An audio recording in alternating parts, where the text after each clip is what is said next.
vous pouvez poser votre question.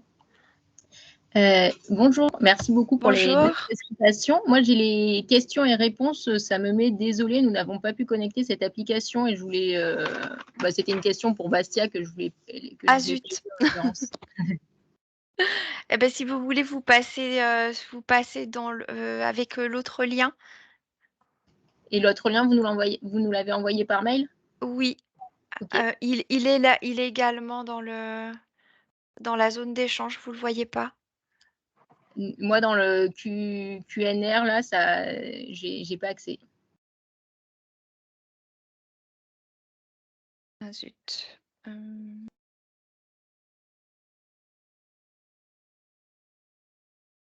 Je peux essayer de vous le renvoyer par mail. Ça va prendre un petit peu de temps.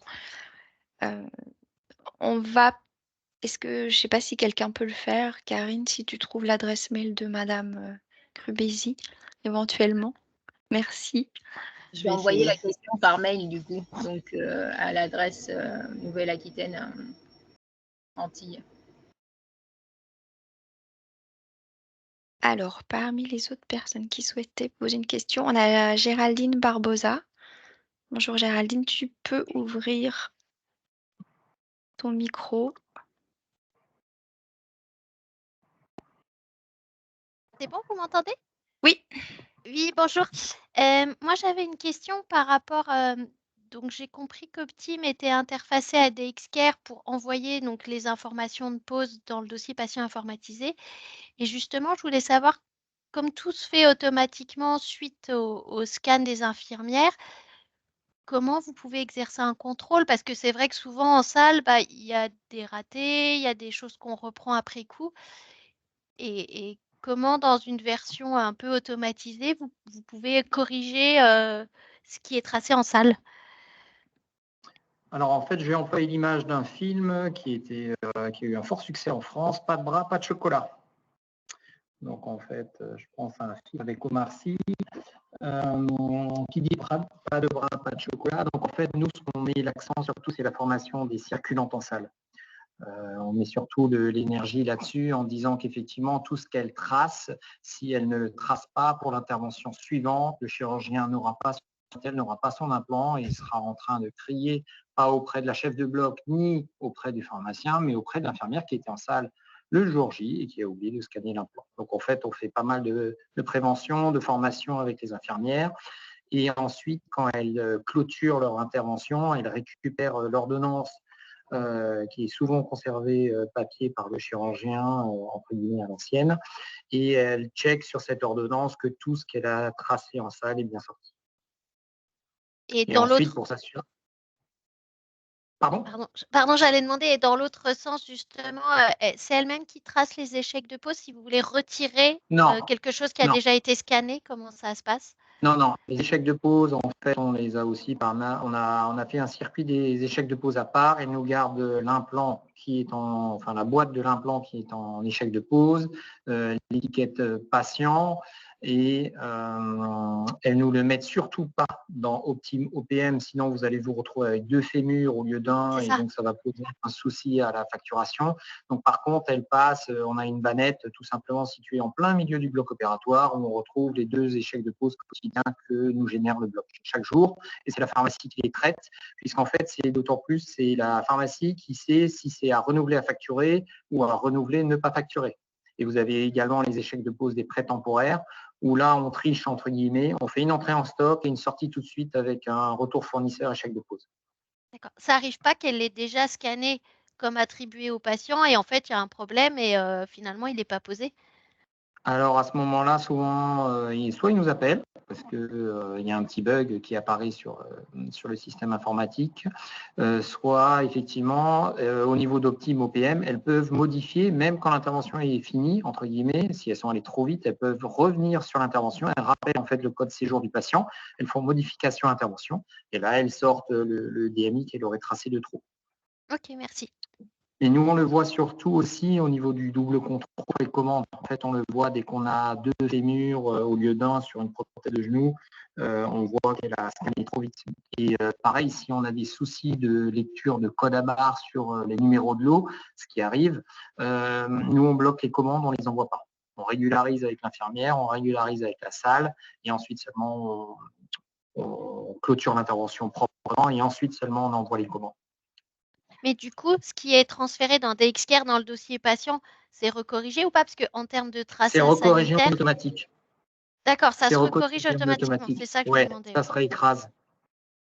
Ça marche. En fait, ce qui est bien, d'autant plus et dans DXCare et dans Web Santé, l'autre logiciel, entre guillemets, tant qu'on fait les mises à jour, on va dire pas 6 mois après, mais qu'on est dans les 5 à 10 jours qui suivent l'intervention, en fait, toutes les modifications sont dynamiques. D'accord. Ok, merci. Nous Je peux avons répondre ensuite à... une question de Virginie. Oui, si entre-temps, vous avez vu une autre question, n'hésitez pas. J'avais vu la question des périmés.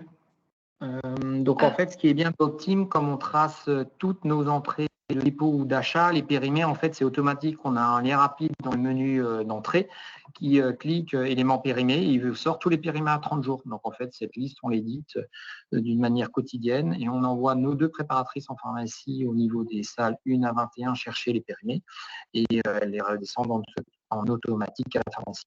Pour les prétemporaires qui restent, on va dire, 1 à 2 semaines, on n'a pas cette donnée puisqu'effectivement, on ne fait pas les entrées en stock. Mais les fournisseurs ne sont pas censés sur prétemporaire nous envoyer des choses qui périment dans les 15 jours.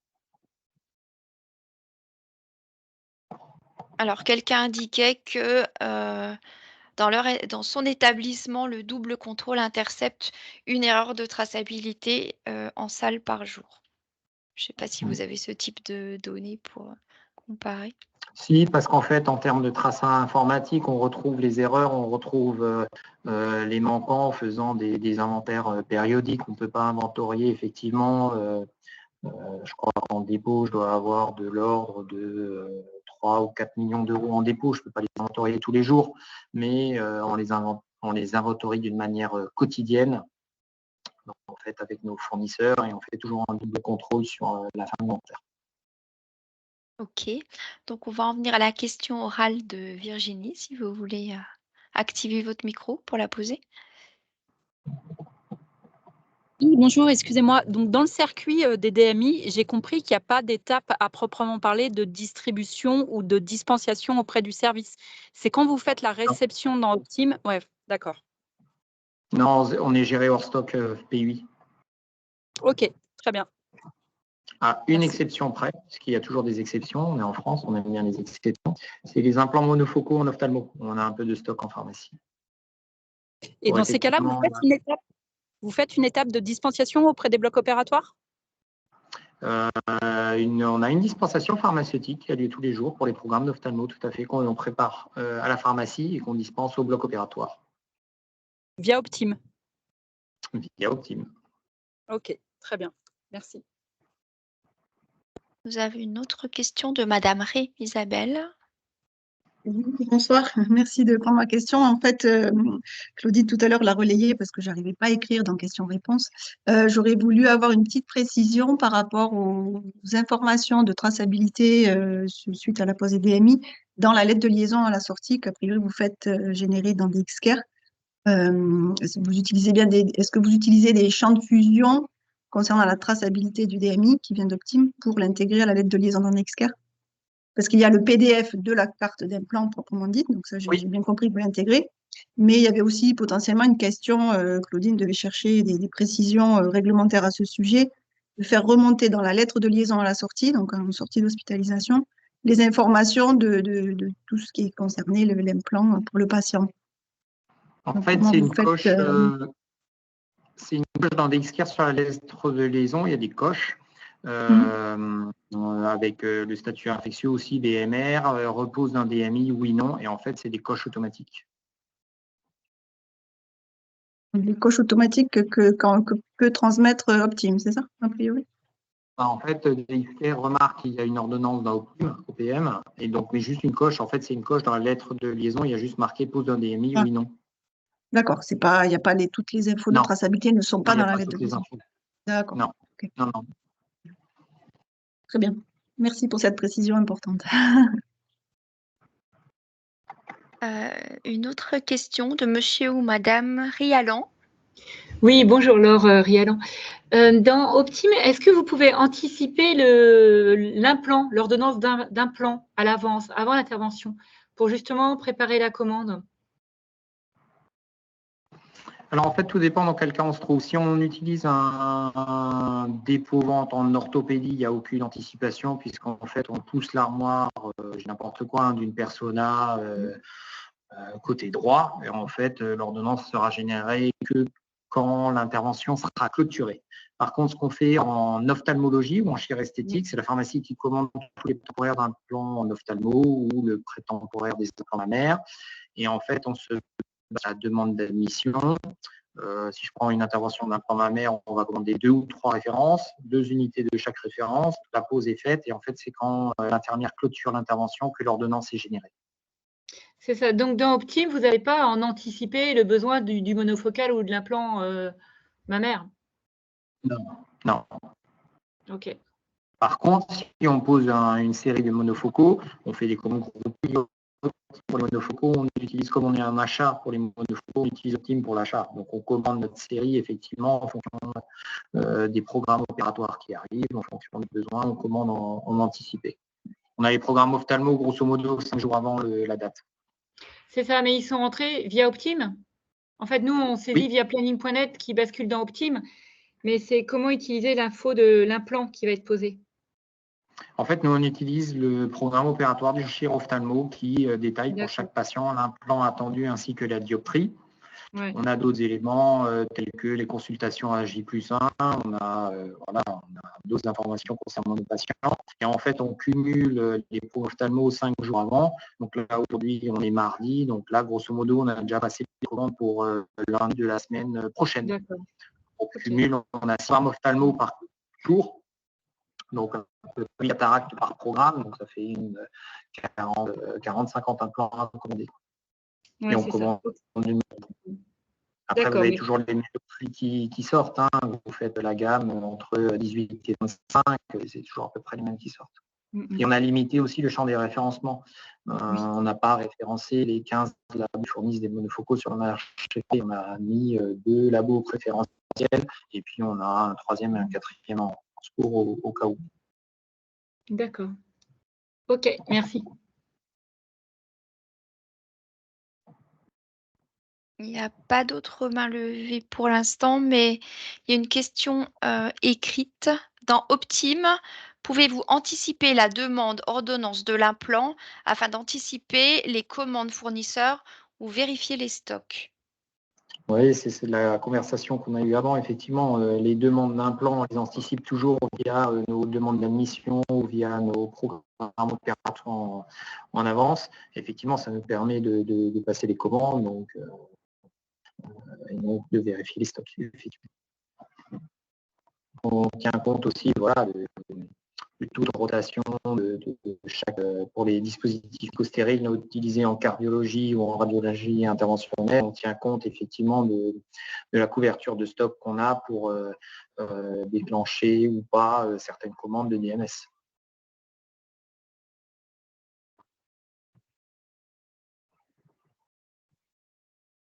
Est-ce qu'il y aurait d'autres questions? Parce que je crois que nous avons épuisé toutes celles qui étaient écrites. Ah non. Comment avez-vous réussi à supprimer le double contrôle? Quid de la fiabilité des traçabilités? Ça, on l'avait peut-être déjà abordé. Effectivement, C'est ça.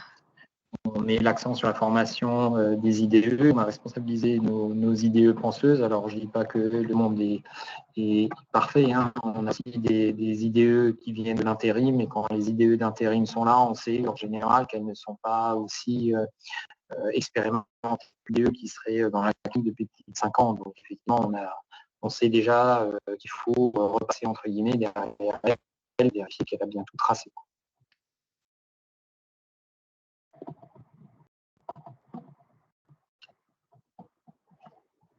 Est-ce que quelqu'un a encore une question?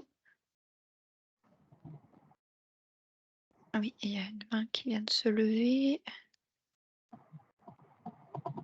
Madame Noudi, je vous laisse ouvrir votre micro. Bonjour. Bonjour. Alors, Optime paraît formidable. Nous, on utilise Pharma et c'est vrai qu'on rencontre beaucoup de soucis. Quand vous dites que tous les prêts temporaires sont répertoriés, OK, mais ils sont du coup tracés par le bloc, ils peuvent le tracer même s'ils ne sont pas Oui. rentrés avec le numéro de lot? Aucun problème. Et ils écrivent le numéro de lot manuellement? Comment ils font? Non, non, dans Optime, Non. vous glissez le code du DI et ça sort à la fois et la référence et le numéro de lot et la date de péremption et la quantité. Même s'il n'est pas rentré en stock? Même s'il n'est pas entré en stock, et heureusement d'ailleurs, sinon je serais assujetti à ouvrir les colis de caisse et à doucher des infos inutiles toute la journée. Donc heureusement, non. Et Optime vous sert au bloc. Est-ce que c'est votre logiciel de gestion pour tout ce qui est médicaments DM tout confondu ou uniquement pour DMI? Non. Non, à la base, Optime, c'est le DMI. Et en Ah, fait, d'accord. on a. Non, Optime, c'est le DMI et tout ce qui était DMS, médicaments étaient gérés sur un autre logiciel d'approvisionnement du bloc opératoire. Mais en fait, on se rend compte que, par exemple, sur des DMS coûteux ou des DMI qui ne sont pas sur la liste ou voilà, des DMS coûteux, en fait, on préfère les suivre sur Optime, comme ça on voit les utilisations du cassage jusqu'au chirurgien, jusqu'au patient, et on s'assure qu'effectivement tout est traité. D'accord. Du coup, l'IDE scanne non seulement les DMS utilisés, mais en même temps les DMI, en fait, tout sur la même fiche, et Oui. ça génère votre bon de traçabilité, votre ordonnance traçant en même temps, en fait. Tout se fait en une seule étape. Exactement. Donc ça, c'est top. Exactement. Elle peut doucher du pack opératoire, doucher de la Kazakh, elle peut doucher du banc, elle peut doucher de la circulaire, de la graphie consultante, elle peut doucher du DMI et des produits de ST aussi. Ce qui nous intéressait, c'était aussi à la base des produits de ST pour avoir notre traité sanitaire côté produits stériles. Du coup, vous utilisez encore des cahiers de salle dans vos salles de bloc, des cahiers de salle papier où on colle la petite étiquette de DMI à chaque patient? Alors, on n'aimerait pas les avoir, les cahiers de salle, mais malheureusement, effectivement, les soucis de recrutement d'IDE, les soucis de circulants qui proviennent des boîtes d'intérim, m'a remis effectivement les cahiers de salle où ils me collent effectivement les étiquettes des implants tracés que l'on n'oublierait. D'accord. J'ai encore une autre question, je suis désolée, après je vais laisser la parole à quelqu'un d'autre. Concernant tout ce qui est agrafage, la traçabilité n'est pas obligatoire. Quelle est votre politique chez vous? Alors l'agrafage étant coûteux, vous savez, vous connaissez le prix de chargeur. On a entre 100 et 250 € en fait, on les a tracés, d'autant plus qu'on a deux fournisseurs principaux qui sont américaines, donc voilà, on va les nommer, Medtronic et Johnson & Johnson. En fait, ils ont des codes à barres avec matrix sur chacun de leurs chargeurs et chacun de leurs poignées. Donc je sais qu'il y a des cliniques en Alsace qui utilisent en fait Optime pour commander tout ce qui est agrafage et pince mécanique chez Medtronic et Johnson via Optime. Nous, on ne le fait pas. C'est faisable. D'accord. Merci pour toutes les infos. C'était très intéressant de voir que ça peut très bien se passer ailleurs et pas forcément chez nous. Merci bien. J'ai laissé mon mail si jamais dans la présentation, si vous avez des questions, n'hésitez pas à m'envoyer. On pourra échanger par téléphone. Après, vous avez des questions encore plus précises, plus spécifiques. Là, la présentation était assez généraliste, on va dire. Mais voilà, je serai disponible si jamais vous avez d'autres questions ultérieurement. Merci beaucoup. En ce moment, justement, nous, on travaille, c'est le but de l'année, on va dire, depuis le début d'année, sur 100% de traçabilité.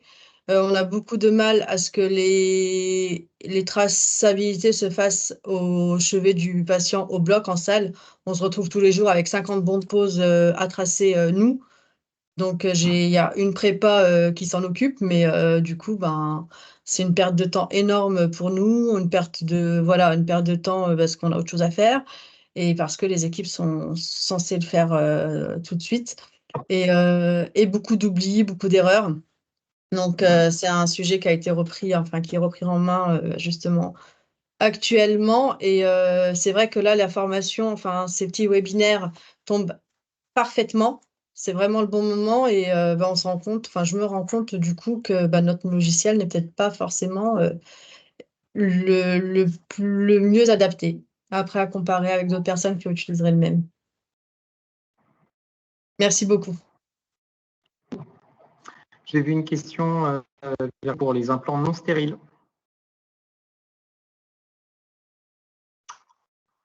Les implants non stériles, c'est là où on a trouvé un mode de fonctionnement un peu à l'ancienne.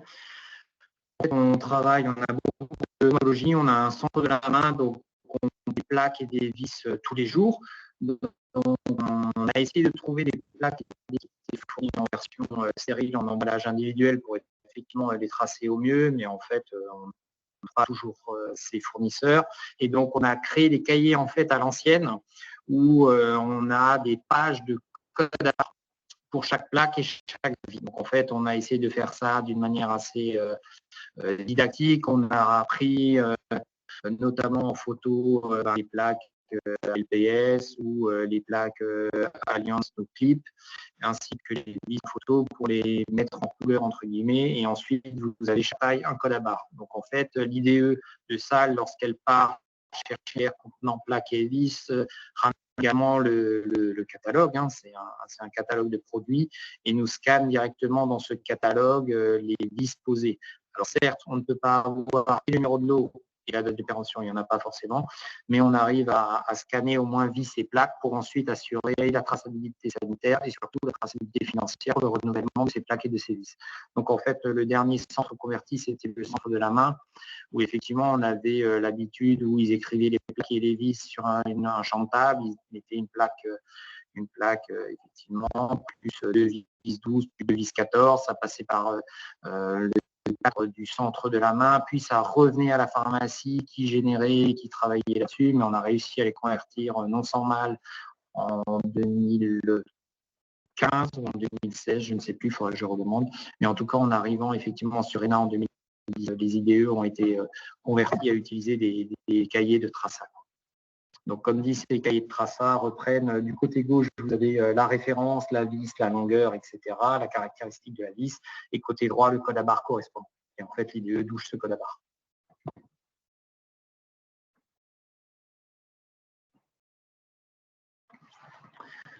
Comment évaluez-vous les éventuelles pertes de les pertes de traçabilité, c'est effectivement lors des inventaires annuels. Par exemple, là, j'avais le laboratoire Gore où je cherche un Viaban désespérément que je ne trouve pas, donc je le mets en perte. Je passe par retour fournisseur et régularisation d'inventaire à facturer.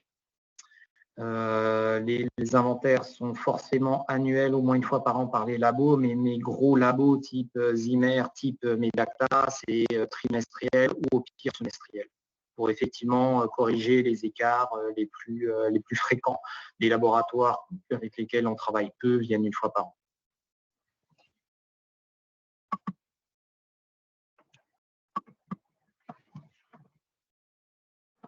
Il y avait une question aussi sur les fournisseurs Stryker et leurs inventaires. Est-ce que vous avez des difficultés à avoir les inventaires de Stryker? Alors oui, depuis qu'ils ont externalisé leur inventaire, oui, forcément. Voilà.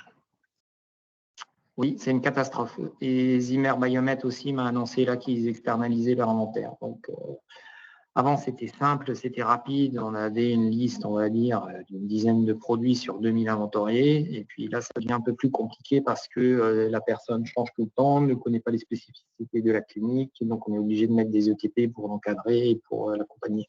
Mais effectivement, la sous-traitance, c'est une catastrophe.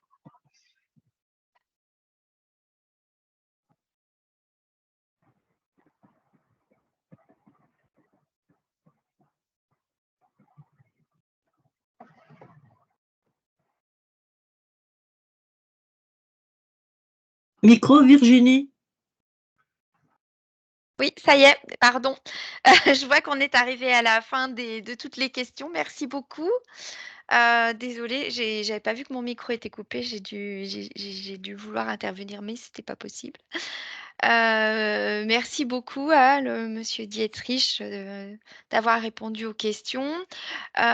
Si vous le voulez bien, vous avez le lien pour remplir le questionnaire de satisfaction, éventuellement nous proposer d'autres thèmes pour des prochains webinaires. Et merci à tous d'avoir suivi cet échange. Au revoir. Merci, bonne soirée.